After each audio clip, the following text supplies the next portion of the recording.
Hi எல்லாரும் எப்படி இருக்கீங்க? ஸோ இன்னைக்கு இந்த வீடியோல நம்ம என்ன பார்க்க போறோம்னா, சவுதி அரேபியாவுக்கு பார்த்தீங்கன்னா, புதுசா டிரைவர் வேலைக்கு வரும்போது, ஸோ நம்ம விசாக்கு வந்து எவ்வளோ குடுக்கணும்? அதுக்கப்புறம் பார்த்தீங்கன்னா, இங்க விசா குடுக்குறவங்க அத பைசா குடுப்பாங்களா? அல்லது ஃப்ரீயா குடுப்பாங்களா? அப்புறம் பார்த்தீங்கன்னா, இங்க சவுதி அரேபியால ஹவுஸ் ஒயர் விசா எடுக்க எவ்வளோ செலவாகும்? அதுக்கப்புறம் பார்த்தீங்கன்னா, இங்க 3 டைப் ஆஃப் விசா குடுக்குறாங்க சவுதி அரேபியா. ஸோ அதத்தான் இன்னைக்கு பார்க்க போறோம். அதுக்கப்புறம் பார்த்தீங்கன்னா, இங்க புதுசா டிரைவர் வேலைக்கு வரும்போது, அவங்களுக்கு ஸ்டார்ட்டிங்ல எவ்வளோ சேலரி குடுப்பாங்க? அதுவே ரிட்டர்ன் டிரைவரா இருந்தா அவங்களுக்கு எவ்வளோ சேலரி குடுப்பாங்க? ஸோ இது எல்லாத்தையும் பார்த்தீங்கன்னா, இந்த வீடியோல பார்க்கலாம். வாங்க வீடியோக்குள்ள போலாம். ஸோ இங்கே சவுதி அரேபியாவில் பார்த்தீங்கன்னா 3 டைப்பாக பார்த்தீங்கன்னா விசா ப்ராசஸ் பண்ணுறாங்க.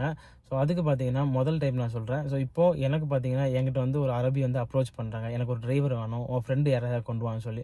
ஸோ அப்படி அப்ரோச் பண்ணும்போது பார்த்தீங்கன்னா அவங்க வந்து டேரெக்டாக என்கிட்ட விசா தருவாங்க. விசா தருவாங்கன்னா நான் என் ஃப்ரெண்டு யாராவது பாஸ்போர்ட் காப்பி அனுப்ப சொல்லிட்டு கஃபீலுக்கு கொடுக்கணும். அவங்க அந்த பாஸ்போர்ட் நம்பரை வச்சு விசா எடுத்துருவாங்க. விசா எடுக்க பார்த்தீங்கன்னா மினிமம் ஒரு நாள் தான் ஆகும் இங்கே சவுதி அரேபியாவில். விசா எடுத்து முடிச்சதுக்கப்புறம் பார்த்தீங்கன்னா டேரெக்டாக ஸோ யாருக்கு விசா எடுத்துருக்கோமோ அவங்க போய் நம்ம ஊரில் சரௌண்டிங்கில் லோக்கலில் இருக்கிற ட்ராவல்ஸில் போயிட்டு நமக்கு வந்து பார்த்தீங்கன்னா மெடிக்கல் புக் பண்ணணும். ஸோ மெடிக்கல் புக் பண்ண பார்த்தீங்கன்னா ரூ. 800 1500 வரைக்கும் ஆகும். ஸோ மெடிக்கல் புக் பண்ணிவிட்டு ஒரு வாரத்தில் நம்ம மெடிக்கல் போயிடலாம். ஸோ மெடிக்கலுக்கு போயிட்டு நம்ம பார்த்தீங்கன்னா மெடிக்கலில் போய் ஃபிட் ஆயிரும். ஃபிட் ஆனதுக்கப்புறம் பார்த்தீங்கன்னா நமக்கு மெடிக்கல் ரிசல்ட் தர மாட்டாங்க. நம்மளை பார்த்தீங்கன்னா வீட்டுக்கு போகணும்னு சொல்லிடுவாங்க. ஸோ நேராக வீட்டுக்கு வந்ததுக்கு பார்த்தீங்கன்னா நம்ம எந்த ட்ராவல்ஸில் மெடிக்கல் இது அப்ளை பண்ணமோ அந்த ட்ராவல்ஸ்லேருந்து பார்த்தீங்கன்னா நம்ம மெடிக்கல் ஃபிட் ஆனோடனே நம்ம கஃபீலுக்கு பார்த்தீங்கன்னா இங்கே விசா கொடுத்தவங்களுக்கு வந்து மோஃபா நம்பர்னு ஒரு நம்பர் வந்துடும் மெசேஜ். அதுக்கப்புறம் நம்ம மெடிக்கல் போட்ட ட்ராவல்ஸில் இருந்து அந்த மோஃபா நம்பரை அவங்க மெயில் பண்ணுவாங்க. மெயில் பண்ணதுக்கு அப்புறம் தான் பார்த்தீங்கன்னா நமக்கு மெடிக்கலை அனுப்புவாங்க. நம்ம ட்ராவல்ஸுக்கே அனுப்பிடுவாங்க.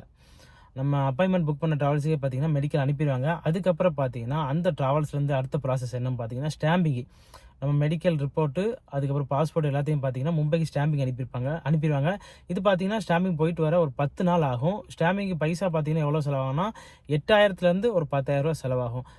அடுத்து அந்த ப்ராசஸ் முடிஞ்சது. அதுக்கப்புறம் பார்த்தீங்கன்னா இப்போ புதுசாக கொண்டு வந்த ப்ராசஸ் பார்த்தீங்கன்னா ஸ்டாம்பிங் முடிஞ்சது பார்த்தீங்கன்னா சென்னையில் போய் நம்ம ஃபிங்கர் வைக்கணும். ஃபிங்கரை வச்சதுக்கு அப்புறம் பார்த்தீங்கன்னா நம்ம எப்போனாலும் டிக்கெட் போட்டு பார்த்தீங்கன்னா டேரெக்டாக நம்ம சவுதி அரேபியாவுக்கு வந்துடலாம். இது பார்த்தீங்கன்னா ஒரு ப்ராசஸ். ஸோ இது நான் வந்து என் ஃப்ரெண்டுக்கு விசா கொடுக்கும்போது பார்த்தீங்கன்னா பைசா எதுவும் வாங்கலன்னா அவங்களுக்கு செலவு என்ன ஆகும்னா மெடிக்கல் செலவு ஒரு 7000. அப்புறம் ஸ்டாம்பிங் செலவு பார்த்தீங்கன்னா ஒரு 10,000. அப்புறம் டிக்கெட் ஒரு 20,000 25,000 ஆகும். அதுக்கப்புறம் நம்ம மெடிக்கல் அப்பாயின்மெண்ட் புக் பண்ண ஒரு 1500 ஆகும். ஸோ இந்த செலவு நார்மல் ஆகும். நான் பைசா எதுவுமே வாங்கலாம். ஸோ இதுவே பார்த்தீங்கன்னா 2வது ப்ராசஸ். இங்கே உள்ளவங்களுக்கு வந்து அரப்ஸ் வந்து நம்ம விசா கொடுக்கும்போது இங்கே உள்ளவங்க என்ன செய்வாங்கன்னா நம்ம லோக்கலில் அதாவது தமிழ்நாட்டில் இருக்க ட்ராவல்ஸை கான்டாக்ட் பண்ணி என்ற மாதிரி விசா இருக்குது, நீ ஆள் எடுத்து கொடு. ஸோ நீ உனக்கு எவ்வளோ வேணுமோ வாங்கிக்கோ. ஸோ எனக்கு இந்த மாதிரி வேணும்னு சொல்லி அவங்க டிமாண்ட் வச்சுருவாங்க. எனக்கு இந்த மாதிரி கமிஷன் வேணும்னு சொல்லி. ஸோ அந்த மாதிரி கமிஷன் வாங்கல இப்போ நம்ம ஊரில் அவங்க வந்து நம்ம ஊரில் ஆர்டர்லாம் போட்டு ஒரு டிரைவர் எடுப்பாங்க. டிரைவர் எடுத்து பார்த்தீங்கன்னா இவங்களுக்கு கொடுத்துருவாங்க.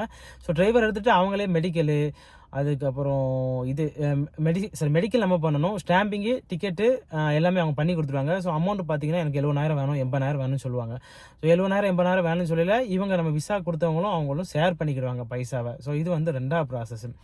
அதுக்கப்புறம் பார்த்தீங்கன்னா 3வது ப்ராசஸ், இதுதான் ரொம்ப முக்கியமான ப்ராசஸ். ஸோ இவங்க வந்து சவுதி அரேபியாவில் விசா கொடுக்க வந்து டேரெக்டாக நம்மள மாதிரி ஆள்கிட்ட கொடுக்க மாட்டாங்க. டேரெக்டாக சவுதியில் பார்த்தீங்கன்னா பெரிய மக்தப் இருக்கும். அதாவது அரபியில் மக்தப்னா இங்கே ஆஃபீஸ்னு சொல்லுவாங்க. ஸோ அந்த ஆஃபீஸில் போய் விசா கொடுத்துருவாங்க. ஸோ அந்த ஆஃபீஸில் விசா கொடுத்தோன்னே அவங்க பார்த்தீங்கன்னா ஊரில் வந்து ஒரு பிரான்ச் வச்சுருப்பாங்க. ஸோ மும்பையோ சென்னையோ இந்த மாதிரி இடத்துல பிரான்ச் வச்சுட்டு ஸோ அவங்க பார்த்தீங்கன்னா அங்கே ஆள் தேடி ஆள் எடுப்பாங்க. ஆள் எடுத்ததுக்கப்புறம் அவங்க வந்து டேரெக்டாக மெடிக்கல் மட்டும் எங்கேயுமே மெடிக்கல் பண்ணி கொடுக்க மாட்டாங்க. மெடிக்கல் செப்பரேட்டாக நம்ம பண்ணணும். மெடிக்கல் இல்லாமல் ரூ. 60 70 அப்படி வாங்கிடுவாங்க. ஸோ ரூ. 70 வாங்கிட்டு டிக்கெட் எல்லாமே தந்துடுவாங்க. நம்மளை இங்கே வந்து இறக்கிடுவாங்க. ஸோ இந்த மாதிரி இவங்க மூலமாக வரும்போது நமக்கு என்ன பெனிஃபிட்னா ஸோ இவங்க மூலமாக இங்கே வரும்போது நமக்கு ஒரு வீட்டில் வந்திருக்கோம் வேலைக்கு. ஸோ அந்த வீட்டில் வந்து எதுவும் பிரச்சனை, ஸோ வேலை பிடிக்கல, ஏதாவது டார்ச்சர் பண்ணுறாங்கன்னா அந்த கம்பெனியே பார்த்தீங்கன்னா நமக்கு வேறு வீடை மாற்றி தந்துடுவாங்க. அப்படி இல்லைன்னா கஃபீல்கிட்ட பேசுவாங்க. ஸோ இந்த இது மூலமாக வர்றதுல நமக்கு ஒரு பெனிஃபிட் இருக்குது. அதுவே பார்த்தீங்கன்னா நம்ம லோக்கல் ட்ராவல்ஸ் மூலமாக அந்த ஏஜென்ட் கையெல்லாம் மாறி வரும் விசா. ஸோ அந்த மாதிரி நம்ம இங்கே வந்தோம்னு வச்சுக்கோங்களேன், நமக்கு வீடு கஷ்டமாக இருந்தாலும் ஒன்றும் கேட்க மாட்டாங்க. ஸோ நமக்கு வந்துட்டால் நம்ம தான் பொறுப்பு. அது கஷ்டமாக இருந்தாலும் சரி, சம்பளம் தராட்டிலும் சரி, நம்ம அவங்கள போய் திருப்பி கேட்க முடியாது. அதுக்கப்புறம் நம்ம ஃப்ரெண்டு மூலமாக ரெக்கமெண்ட் விசா கொடுத்தோன்னா இப்போ எனக்கு ஒரு விசா தராங்கன்னா ஸோ ஒரு தடவைக்கு 10 தடவைக்கு யோசிப்பேன், அந்த வீடு நல்ல வீடா, ஸோ அந்த விசாவை நம்ம ஃப்ரெண்டுக்கு கொடுக்கலாமா, ஃப்ரெண்டை கொண்டு வந்து இங்கே வைக்கலாமா. ஏன்னா அவர் வந்துட்டு அவருக்கு எதுவும் கஷ்டம்னா பின்ன அது நமக்கும் கஷ்டம். நீ தான் விசா கொடுத்த, நான் இங்கே வந்து கஷ்டப்படுறேன், இப்போ எல்லாமே நம்ம மேலே தான் வரும். ஸோ அதனால அதெல்லாம் யோசிச்சு தான் கொடுப்போம். ஸோ அடுத்த ப்ராசஸ் பார்த்தீங்கன்னா பார்த்தீங்கன்னா இந்த 3 டைப் ஆஃப் ப்ராசஸ் இருக்குது. ஸோ நமக்கு எது பெட்டரோ நம்ம மேக்ஸிமம் ஹவுஸ் டேவர் விசாக்கு வரும்போது பார்த்தீங்கன்னா தெரிஞ்சவங்க மூலமாக வர்றது நல்லது. ஸோ அது மட்டும் இல்லாமல் இங்கே பார்த்தீங்கன்னா கல்ஃப் கண்ட்ரிக்கு நிறைய பேர் ஹவுஸ் டேவர் வேலைக்கு வந்திருப்போம். ஸோ இந்த வீடியோ பார்க்குற நீங்களும் பைசா எவ்வளோ பே பண்ணிட்டு வந்தீங்க இங்கே வேலைக்குன்னு சொல்லுங்கள். ஸோ நான் பார்த்தீங்கன்னா ரிட்டன் டிரைவர் தான். எனக்கு 5 வருஷம் எக்ஸ்பீரியன்ஸ் இருக்குது. நான் வரும்போது பார்த்தீங்கன்னா 60 ரூபா வரைக்கும் பே பண்ணிட்டு தான் வந்தேன். ஸோ ஒரு தெரிஞ்சவங்க மூலமாக வந்தேன்னு வச்சுக்கோங்களேன். ஸோ இங்கே ரிட்டன் டிரைவருக்கு என்ன பெனிஃபிட்னு சொல்கிறேன். ஸோ இங்கே ரிட்டன் டிரைவரை பொறுத்த வரைக்கும் பார்த்தீங்கன்னா இங்கே விசா ப்ராசஸ் வந்து இவங்க ஃப்ரீயாக தான் விசா எடுப்பாங்க. ஸோ இவங்களுக்கு விசா எடுக்க அரப்ஸுக்கு எவ்வளோ செலவாகும்னா 1500 ரியால்லேருந்து 2000 ரியால் செலவாகும். இவங்க வந்து விசா வெளியே கொடுக்கும்போது பார்த்தீங்கன்னா ஃப்ரீயாக தான் கொடுப்பாங்க. அதுக்கு 1 ரூபா கூட வாங்க மாட்டாங்க. அது ரிட்டன் டிரைவர் இருந்துச்சுன்னா ரிட்டன் டிரைவருக்கு என்ன ப்ளஸ்னா ரிட்டன் டிரைவருக்கு டிக்கெட் பைசாவும் சேர்த்து கொடுத்துருவாங்க. ஸோ அப்போது நமக்கு விசா கொடுக்கவங்க வந்து டிக்கெட் பைசாவும் வச்சுக்கிடுவாங்க. ஸோ விசாக்கும் நமக்கு பார்த்தீங்கன்னா கமிஷன் வாங்கிடுவாங்க. ஸோ அவங்களுக்கு பார்த்தீங்கன்னா நல்ல லாபம். இது புது டிரைவர்னா அவங்களுக்கு ஒரு சில வீட்டில் டிக்கெட் கொடுப்பாங்க, ஒரு சில வீட்டில் கொடுக்க மாட்டாங்க. மேக்ஸிமம் புது டிரைவருக்கு டிக்கெட் கொடுக்க மாட்டாங்க. ஸோ புது டிரைவர் இங்கே வரும்போது அவங்களுக்கு ஸ்டார்டிங் சேலரி இங்கே எவ்வளோ கொடுப்பாங்கன்னா 1500 ரியால் கொடுப்பாங்க. நான் பார்த்தீங்கன்னா 2016 வந்துட்டேன் சவுதி அரேபியாவுக்கு. 2016 எனக்கு சேலரி பார்த்தீங்கன்னா 1300 தான். இப்போ பார்த்தீங்கன்னா இங்கே சவுதி கவர்மெண்ட் பார்த்தீங்கன்னா ஃபிக்ஸ்டு சேலரியாக 1500 ஸ்டார்டிங் சேலரி நம்ம இந்தியன்ஸுக்கு.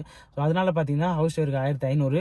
இதுவே நம்ம ரிட்டன் டிரைவர் நமக்கு லைசன்ஸ் இருக்குது, நம்ம இங்கே வேலை பார்த்துருக்கு, எக்ஸ்பீரியன்ஸ் இருக்குது, நம்ம போயிட்டு திரும்ப வந்தோன்னு வச்சுக்கோங்களேன், நமக்கு ஸ்டார்டிங் சேலரி 1800 தருவாங்க.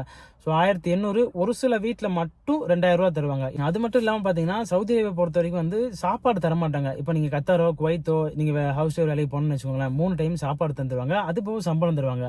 பட் சவுதி அரேபியாவில் அப்படி கிடையாது. ஒரு சில வீட்டில் அதாவது விரல் விட்டு தண்ணுற அளவுக்கு தான் இருக்கும். ஒரு சில வீட்டில் சாப்பாடு தந்துடுவாங்க. ஸோ மேக்ஸிமம் சவுதிக்கு வரணும்னா நம்ம சமைக்க தெரியணும், அப்போ தான் நல்லது. ஏன்னா கடையில் சாப்பிட்டாலும் இங்கே அதிக அளவு செலவாயிரும். மாதத்துக்கு பார்த்தீங்கன்னா செலவுன்னு பார்த்தீங்கன்னா ஒரு 300 ரியால்லேருந்து 400 ரியால் செலவாகும் சாப்பாடுக்கு மட்டும்.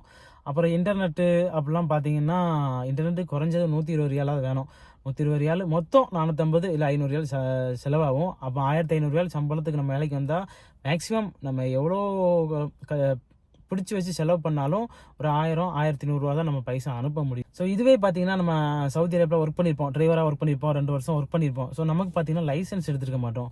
ஸோ இங்கே சவுதி அரேபியாவில் பார்த்தீங்கன்னா லைசன்ஸுக்கு தான் வேல்யூ. லைசன்ஸ் எடுத்தால் மட்டும்தான் 1800 சம்பளம். நமக்கு லைசன்ஸ் இல்லைன்னு வச்சுக்கோங்க 1500 தான் தருவாங்க. ஸோ அதையும் நம்ம பார்த்துக்கணும். ஸோ அது மட்டும் இல்லாமல் பார்த்தீங்கன்னா நம்ம ஹவுஸ் டிரைவர் வேலைக்கு வரும்போது அதிகபட்சம் நம்ம எவ்வளோ கொடுக்கலாம்னா நம்ம ரிட்டன் டிரைவர்னா ஒரு 20 ரூபாயிலேருந்து 30 ரூபா கொடுக்கலாம். ஸோ இங்கே வர்றவங்க பார்த்தீங்கன்னா 1 லட்சம் 1.5 லட்சம் கொடுத்து வராங்க. ஸோ அது பார்த்தீங்கன்னா இந்த ஏஜென்ட் மூலமாக விசா கை மாறையில் பார்த்தீங்கன்னா அந்த அளவு ப்ரைஸ் வந்துடும். இதுவே உங்கள் ஃப்ரெண்டு இல்லை தெரிஞ்சவங்க மூலமாக வந்தீங்கன்னு வச்சுக்கோங்களேன், ரொம்பலாம் செலவாகுது. நம்ம டிக்கெட் போடுற மாதிரி இருக்கும். டிக்கெட்டுக்கு பார்த்தீங்கன்னா 20 ரூபா வச்சுக்கலாம். மெடிக்கலுக்கு பார்த்தீங்கன்னா ஒரு 7000 27,000. மெடிக்கல் காம்கா மெடிக்கல் அப்பாயின்மெண்ட் புக் பண்ண பார்த்தீங்கன்னா ஒரு 1500 28,500. அதுக்கப்புறம் பார்த்தீங்கன்னா ஸ்டாம்பிங் 8000லேருந்து ஒரு 10,000 வரும். 10,000 போட்டால் கூட 38,500 40,000க்குள்ளே இங்கே வெளிநாட்டுக்கு வந்துடலாம். ஸோ இதுவே நம்ம ஒரு ட்ராவல்ஸ் மூலமாக வந்தோம்னா குறைஞ்சது பார்த்தீங்கன்னா புது ஆளுக்கு 80-90. ஸோ அவங்க விசா நம்ம அதாவது எத்தனை ஏஜென்ட் இருக்காங்களோ அவங்களுக்கு ஷேர் பண்ணுற அளவுக்கு பார்த்தீங்கன்னா பைசா வைப்பாங்க. ஸோ இங்கே 1 லட்சம் கொடுத்து வந்திருக்கவங்களும் இருக்காங்க. ஸோ இங்கே பைசாவே கொடுக்காம வந்தவங்களும் இருக்காங்க. இங்கே ஹவுஸ் விசாக்கு எவ்வளோ கொடுத்து வந்தீங்கன்னு மறக்காமல் கமெண்ட் பண்ணுங்கள். மறக்காமல் வீடியோ ஷேர் பண்ணுங்கள். தேங்க்யூ.